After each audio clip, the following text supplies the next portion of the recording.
muda, kembali lagi di City Face Indonesia. Nah, kali ini City Face Indonesia hadir dengan program baru yang bernama Muda Beda. Kali ini kita sudah bersama dengan founder Rumah Budaya. Halo Mas. Halo. Oke, Halo. boleh kenalan dulu dong Mas. Iya. Masnya ini siapa namanya? Namaku Satria Gama Rakanta Seta, tapi biasa teman-teman manggil Seta, ada yang manggil Seto gitu. Oke, Mas Seta. Ya.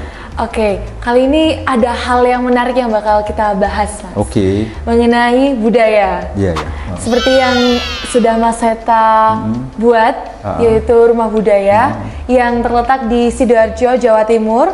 Nah, menurut Mas Seta, kenapa sih alasan untuk mendirikan Rumah Budaya di Sidoarjo ini? Oh, jadi ya banyak sekali pertanyaan tentang kenapa sih kok kamu bikin rumah budaya gitu loh. Kamu kan udah dari Jogja, kebetulan saya asli dari Jogja gitu. Kok nggak di Jogja aja, kenapa di Sidoarjo bikin rumah budaya lagi kan gitu. Terus saya selalu bilang bahwa ya dunia budaya, dunia seni adalah dunia saya gitu. Dan saya merasa punya tanggung jawab untuk menjelaskan budaya itu apa dan tradisi itu apa ke masyarakat gitu ya. Karena selama ini di masyarakat di Indonesia itu budaya dan tradisi itu dianggap sesuatu yang kolot ya, sesuatu yang ya zaman dulu gitu ya, dan proses-proses budaya hari ini tuh kayaknya kok nggak ada gitu loh, padahal ya proses budaya itu kan berlangsung terus-menerus ya gitu. Itu yang coba saya hadirkan melalui Rumah Budaya sebetulnya gitu, menjelaskan budaya itu apa dan tradisi itu apa. Oke, menjelaskan bagaimana budaya dan tradisi itu bagaimana. Nah, berarti Mas Seta ini menyadari bagaimana Rumah Budaya ini menjadi wadah untuk masyarakat mengenal budaya. Nah, bagaimana nih Mas, Rumah Budaya ini sampai saat ini menjadi wadah sebagai masyarakat untuk mengenal budaya dan mengembangkan budaya atau melestarikan budaya?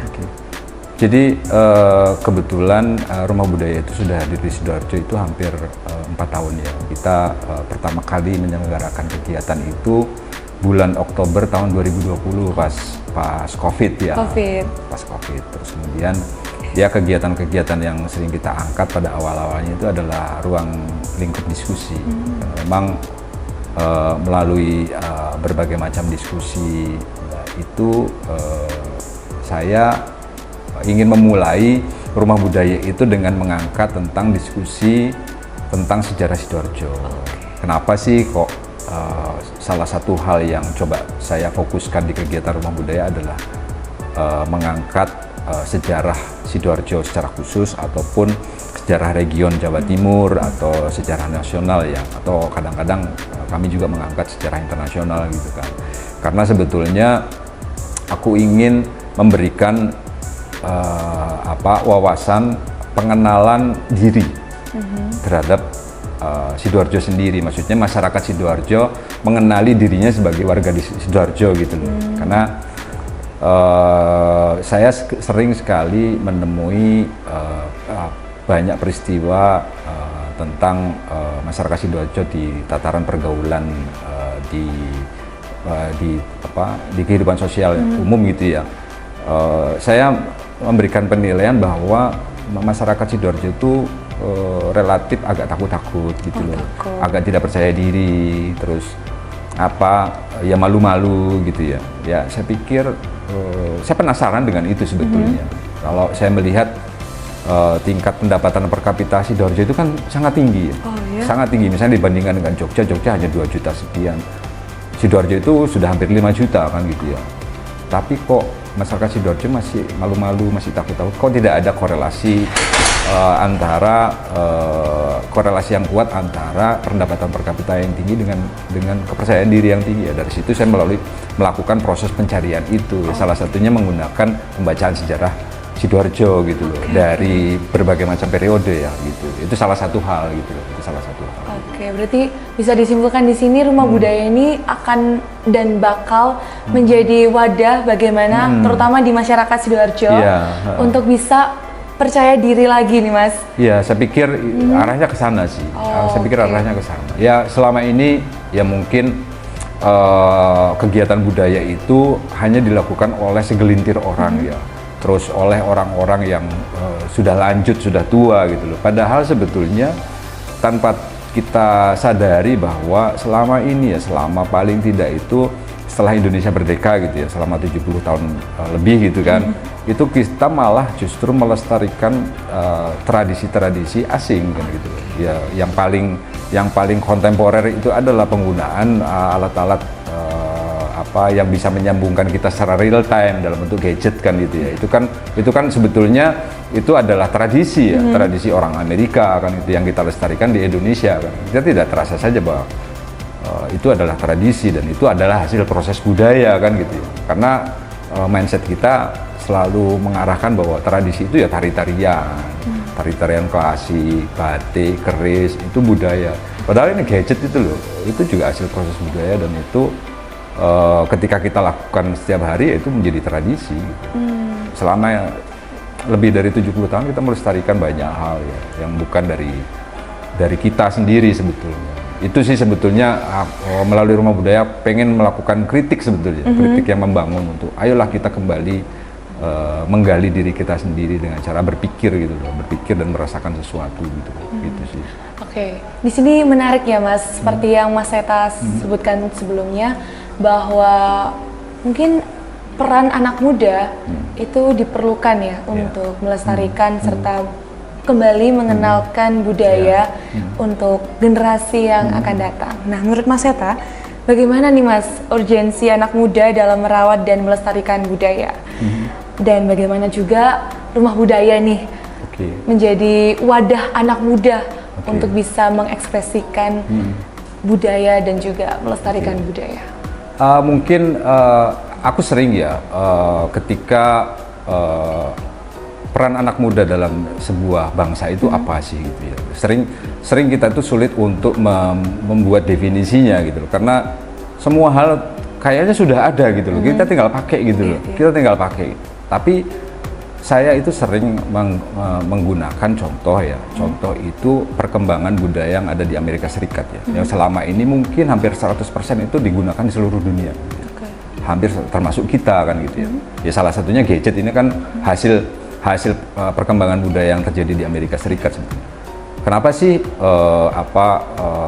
kok bisa orang Amerika itu menciptakan gadget ya yang real time, terus menciptakan dulu telepon, terus sistem distribusi barang yang cepat misalnya mall dan lain-lain ya, semua merepresentasikan proses cepat gitu ya.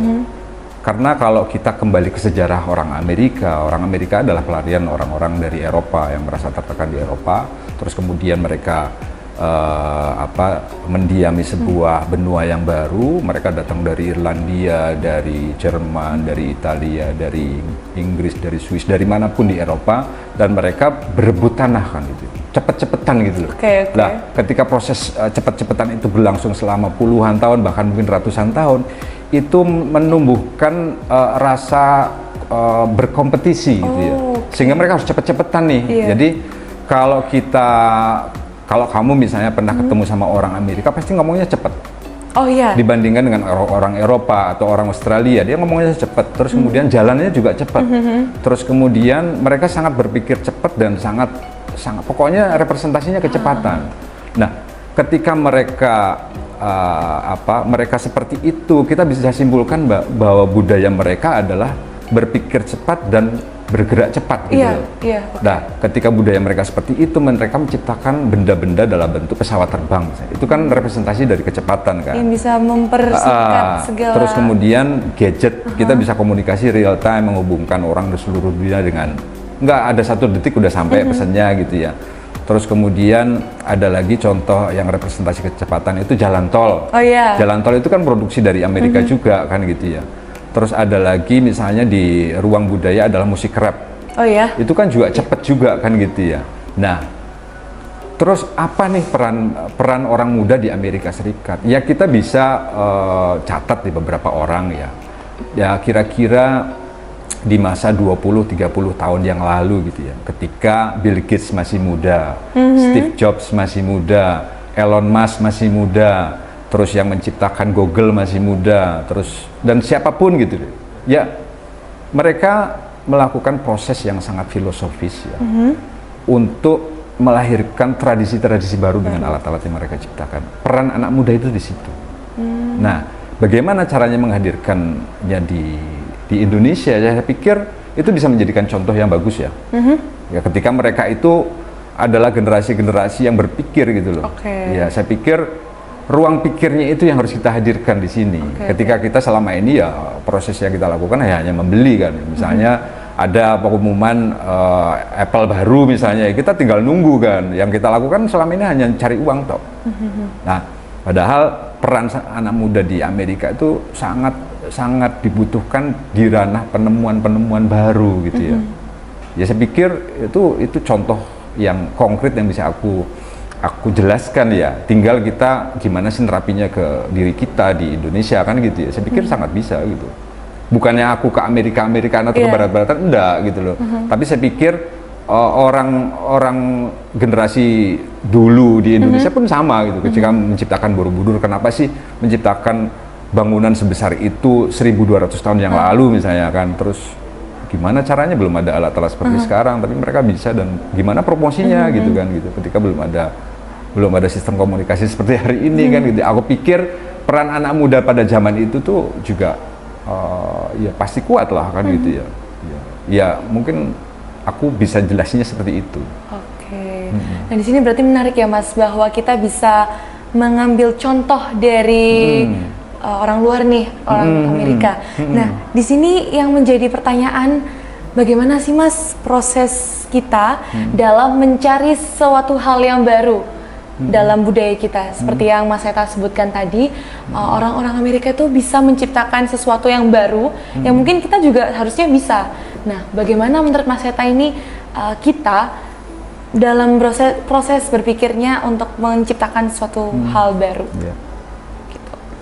Ya, aku pikir ketika hari ini ya, misalnya saya lah, misalnya coba tolong kamu bikin satu alat yang benar-benar baru, aku pasti akan kebingungan, bikin apa ya gitu loh. Kayaknya semua sudah ada deh gitu loh. Kayaknya nggak mungkin aku bisa menciptakan sesuatu yang baru gitu kan, semua sudah ada gitu loh. Kita tinggal pergi ke toko, kita tinggal beli kan gitu ya. Beli ke toko sebelah atau beli online itu sudah ada semua gitu loh, dan modelnya juga macam-macam kan gitu. Nah, cuman yang harus kita ketahui adalah ketika benda-benda yang sudah hanya tinggal terpampang di brosur-brosur atau di halaman-halaman di online shopping gitu ya, itu kan ada sejarahnya tuh. Itu ada sejarahnya gitu loh. Jadi misalnya kayak gadget lah gitu loh, sejarahnya gadget itu ada gitu loh. Jadi awal-awalnya misalnya sebelum menjadi benda sekecil ini, itu adalah superkomputer yang gedenya segede rumah gitu kan, misalnya kayak gitu ya. Dan kenapa mereka bisa menciptakan benda-benda itu? Aku pikir mereka sudah sangat terbiasa untuk berpikir filosofis. Berpikir filosofis, Tataran berpikir filosofis itu yang selama ini hilang di Indonesia. Gitu. Jadi memang kemampuan untuk berpikir filosofis itu memang harus dilatih. Gitu. Memang harus dilatih ya. Dilatihnya bagaimana ya, kita ya bersusah payah gitu loh, harus bersusah payah seperti mereka juga bersusah payah. Kadang-kadang kita dengan enaknya itu menjudge bahwa wah kan orang bule itu kan enak ya, dikasih beda gitu loh, dikasih anugerah berupa kemampuan berpikir yang tajam, yang beda, sehingga mereka bisa menghasilkan banyak hal lah di dunia. Padahal Tuhan itu kan maha adil ya. Tuhan itu maha adil, kita juga harus melihat dari sisi itu, bahwa ketika Tuhan maha adil, otomatis proses yang dilakukan mereka itu bisa juga dilakukan di sini kan gitu. Nah, misalnya contoh yang paling mutakhir, misalnya tiba-tiba si Elon Musk itu nge-tweet gitu kan, mungkin sekarang bukan tweet ya, nge-X gitu kan gitu ya. Aku mau bikin koloni di Mars gitu loh. Oke, habis itu terus trending topik kan gitu ya, trending topik. Gila apa ya orang ini kan gitu ya, terus gimana caranya kan gitu ya. Ya, selama ini perjalanan terjauh itu hanya ke bulan kan gitu ya. Ya posisi bulan tidak sejauh posisi Mars. Dan dia mau bangun koloni lagi, gimana caranya? Biayanya habis berapa kan gitu ya. Ya dihitung-hitung kan di berita-berita itu kan dia anggarannya sampai 4.000 triliun tuh. Dia itu dengan beraninya menyatakan bahwa aku ingin bikin koloni di Mars. Aku pikir itu bisa menjadi acuan gitu loh, menjadi acuan anak-anak muda di Indonesia untuk coba seperti dia. Dia berani untuk berstatement, dia berani untuk merencanakan sesuatu, dan dia berani untuk menjalani konsekuensinya, termasuk konsekuensi kegagalan loh. Kan belum tentu berhasil juga kan, karena belum pernah ada yang pergi ke Mars tuh. Iya. Nah, proses-proses itu yang hilang. Kita itu selama ini ya, yang nggak cuman anak muda tapi siapapun di Indonesia itu kehilangan rasa ikhlas sebenarnya. Misalnya salah satu hal yang bisa tak terangkan kehilangan rasa ikhlas itu adalah nggak rela kehilangan dana riset gitu loh. Iya benar-benar nggak rela loh kehilangan, padahal bangsa Barat itu bisa menjadi maju seperti itu karena mereka itu ikhlas kehilangan dana riset. Ketika mereka ikhlas kehilangan dana riset, mereka mendapatkan berkah berupa kemajuan zaman kan gitu ya. Kan kita harus menjelaskannya seperti itu. Selama ini kita selalu kok bangsa Barat bisa seperti itu ya. Padahal proses-proses yang mereka lakukan itu proses-proses yang sangat berat gitu loh. Misalnya menciptakan pesawat sebelum bisa pesawat terbang, kan belum ada ilmu penerbangan toh. Ketika mereka menciptakan sebuah benda berdasarkan imajinasinya, perasaan aku pengen terbang kayak burung gitu ya, terus akhirnya terbentuklah ada kayaknya saya burung apa, tapi belum pernah diterbangkan misalnya gitu ya. Terus gimana prosesnya itu? Kan harus dicoba. Ketika dicoba, apakah tidak punya rasa takut untuk kalau jatuh? Ya pasti punya toh. Tapi mereka mengikhlaskan diri mereka ketika benda yang coba mereka terbangkan ketika jatuh, ya nggak apa-apa. Ini kan sebuah usaha. Proses itu yang tidak ada di sini. Misalnya kayak inilah perjalanan ke Mars tadi ya. Oke, sistem sudah terbuat semua, sudah siap semua. Kan si Elon Musk kan nanya kan, kira-kira pilotnya sopo ya, kan gitu ya. Terus ketika sudah dikumpulkan, coba diundang, ada dari Inggris, ada dari Amerika, dari mana-mana diundang pilot, ditanya. Ada yang nggak mau gitu kan, gitu nggak siap gitu, nggak siap mati gitu kan. Terus ada yang siap gitu ya. Ketika siap, ini konsekuensinya mungkin kalau ini gagal kamu nggak bisa balik lagi, itu kira-kira gimana? Oke siap, nggak apa-apa. Nah setelah itu dia kan kalau dia sudah berkeluarga, dia pasti tanya sama istrinya, sama anaknya, pripun bu gitu kan, aku mau dikirim ke Mars ini, nggak boleh pak gitu. Terus dia menjelaskan proses-proses yang sangat penuh perasaan saya pikir ya. Nah, ya itu tidak pernah kita bahas toh, proses-proses yang penuh perasaan di bangsa Barat. Kita hanya selalu membahas otak mereka gitu loh. Kita tidak pernah membahas perasaan mereka, padahal dari situlah proses filosofi itu lahir kan gitu ya. Jadi setelah proses budaya itu lahir dari percakapan antara pikiran dan perasaan kan gitu. Mereka melakukan hal itu gitu loh. Ketika mereka kekeh tetap melakukan itu walaupun taruhannya nyawa, ketika berhasil ya kemajuan zaman. Kan seperti itu ya. Kita tidak pernah melakukan itu saya pikir ya. Ya setengah-setengah lah gitu loh. Kita hanya kebagian gaya naik pesawatnya toh gitu loh, tapi menciptakan tidak. Gitu. Wah di sini menarik ya Mas, karena kita sudah belajar bagaimana ketika kita ingin menciptakan sesuatu hal yang baru atau inovasi, ada beberapa hal yang perlu kita lakukan seperti yang Mas Seta sudah jelaskan. Yang pertama pastinya belajar berpikir filosofis. Di situ kita perlu untuk ikhlas dan juga berani untuk mengambil konsekuensi. Nah kira-kira nih Mas, ada nggak sih Mas pesan untuk anak muda untuk bagaimana kita ini berani memulai untuk berpikir filosofis sehingga kita bisa menciptakan sebuah inovasi di zaman sekarang ini? Ya saya pikir untuk bisa memiliki kemampuan di ranah yang filosofis itu adalah kita menghargai diri kita. Kadang-kadang banyak orang itu yang tidak menghargai diri sendiri sebetulnya dan relatif berusaha untuk menjadi orang lain ya. Padahal ketika kamu menjadi dirimu sendiri, kamu bersyukur atas apa yang diberikan atas dirimu itu, kamu akan menjadi seseorang yang powerful. Ketika kamu bisa mendapatkan power itu, kamu akan bisa melakukan satu hal ya. Ya, satu hal itu harus dimaksimalkan gitu. Oke. Ya, pikir hanya itu sih sebetulnya selama ini itu hilang, bahwa kita tidak pernah menghargai diri kita. Kita selalu silau akan keberhasilan bangsa lain misalnya gitu ya. Kita selalu menempatkan bangsa kita berada di posisi di bawah gitu loh. Padahal ketika kita menghargai diri kita mendapatkan power itu gitu loh. Untuk melakukan banyak hal lah saya pikir ya. Ya aku pikir ini harus dimulai oleh anak muda gitu loh. Anak muda itu harus bisa jadi lokomotif melakukan kritik bahwa apa yang selama ini kita lakukan itu adalah sebuah kesalahan gitu loh. Ya kita harus mengakui itu bahwa kita kalah dalam banyak hal gitu ya. Tapi apakah kita masih dikasih kesempatan atau tidak, Tuhan itu selalu memberikan kesempatan yang lain gitu loh. Gitu. Ya yakin aja dengan itu gitu loh. Oke.